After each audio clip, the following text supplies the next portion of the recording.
Whether you drink it, work with it, or play in it, water is an essential part of every South East Queenslander's life, every day. Delivering that water to more than 3 million people in a safe, clean and reliable way is what Seqwater does. That means much more than managing our 26 dams and catchments, because dams hold water, they don't make it. The lessons we've learned from the Millennium Drought and from subsequent floods is that you can't always count on the rain when we need it, where we need it. So to secure our water future, we need to plan. Plan for the challenges of our climate, for extreme weather conditions, for an increasing population and changing water usage, for more than 2.6 million visitors to our recreation sites each year, plan to manage the 1.6 million hectares of catchment land that water flows across and into our dams, and of course, plan to protect our environment and biodiversity. At Seqwater, we have a plan to meet the challenges of today, tomorrow and the future, enabling the continued supply of safe, clean and reliable water. At the heart of our plan is our unique water management and distribution network. In South East Queensland, we now have more than 600 kilometres of pipeline connecting a series of treatment plants fed by major drinking water storages from Lake MacDonald in the north to Hinds Dam in the south. We call this the water grid. As our regions experience different weather patterns and rainfall events, demand for water varies. The water grid means we can support local supply by moving water around the region in both directions, from the Sunshine Coast to Greater Brisbane and the Redlands Coast to the Gold Coast. That treated grid water is delivered by us to our water service provider partners, where its quality is tested again and then sent to household taps. But moving water still relies on water being available, and because we can't always count on the rain as our only water source, we've built advanced water treatment plants and a desalination plant to treat wastewater and seawater and provide an alternative source of water that meets the stringent Australian drinking water guidelines. Desalination moves seawater through multiple treatment stages to remove salt and other minerals. The main stage of desalination involves a process known as reverse osmosis, where water is passed through a series of filters under high pressure. The desalination plant at the Gold Coast already contributes to our region's water supply and water security. Advanced water treatment plants also play an important part in our water future. Our 3 plants take treated wastewater, or water that's already been used and processed at a wastewater treatment plant, and passes it through additional treatment stages. The main stages are membrane filtration, where water passes through filters to remove particles and microorganisms, reverse osmosis, UV advanced oxidation, where hydrogen peroxide is added and reacts with UV light, chlorine disinfection, and stabilisation. At the end of this process, the treated water already meets Australian drinking water guidelines. However, the final stage of the process is for this water to be dispersed into Weir Dam and eventually make its way through our water treatment plants once more. Together, our dams, our water grid, desalination and advanced water treatment plants provide the key assets for our plan to provide South East Queensland with a climate-resilient water supply into the future. We can count on another drought. We can count on more floods. But what we can't count on is rain when we need it and where we need it. This is why we continue to develop a robust plan for a sustainable water future for South East Queensland.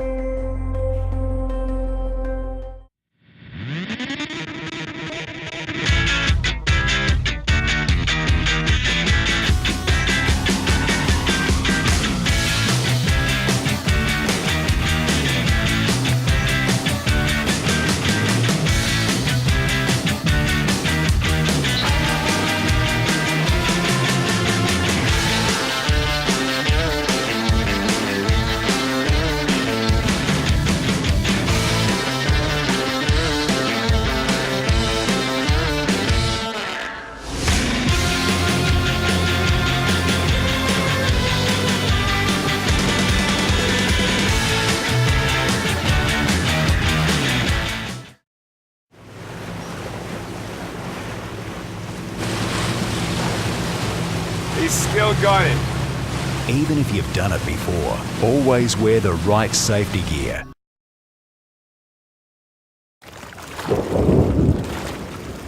Hey! It's still heading this way! Before you hit the water, always check if weather conditions are safe.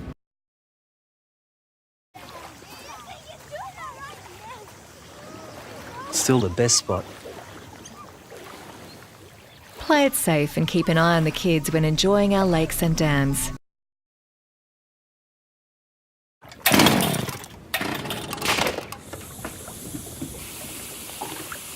Still didn't get that fixed. Know your boat, know the rules. Keep your boat in good condition. Still the best place for a dip. Winds and currents on our lakes and dams mean you must always swim in designated areas.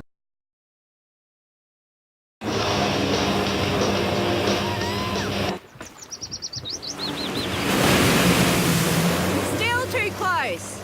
Obey the speed and distance rules when out on the water.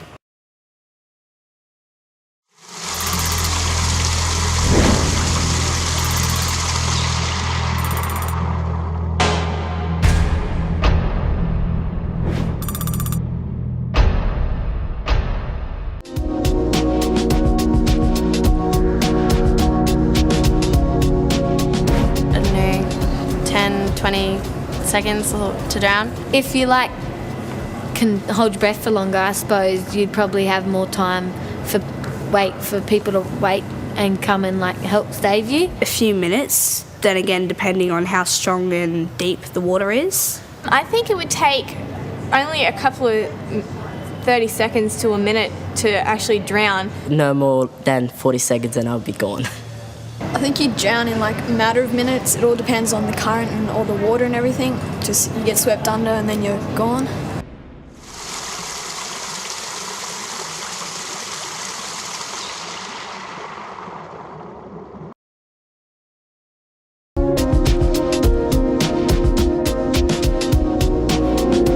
Weirs are a type of concrete wall that stops one certain place being tidal. I thought it was a place where you put your boat, so I don't know much about it. You're not on a patrol beach, and the Weir there's no one watching you there, and if you get in trouble then there's no one to save you. There could be trolleys, sticks and metal and everything in there, and you could cut yourself open or hit your head and...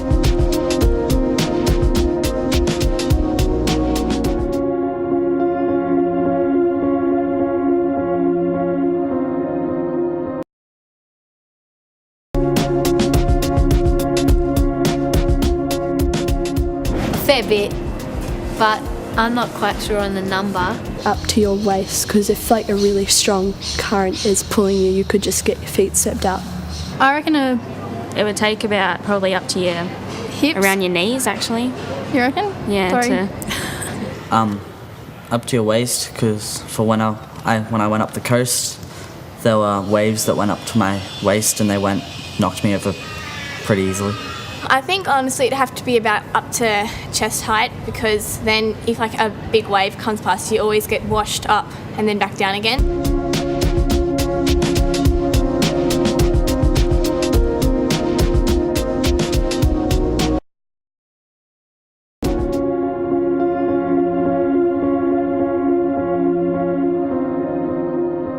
I wouldn't jump in because actually I might jump in to save her. I would probably go to the closest place around that area and get help. The immediate reaction I'd probably feel would be to jump in after them, but that wouldn't be the logical reaction. If my friend fell into a weir or fast-flowing floodwaters, I would call emergency services and I would not enter the weir water because it's too dangerous, obviously. My first reaction would be jump in and save your friend, but you'd be putting yourself in that situation. You'd have to have the brains not to, because I would jump in to save them, because friends are mean more than anything to me, and it'd just be so sad to lose one.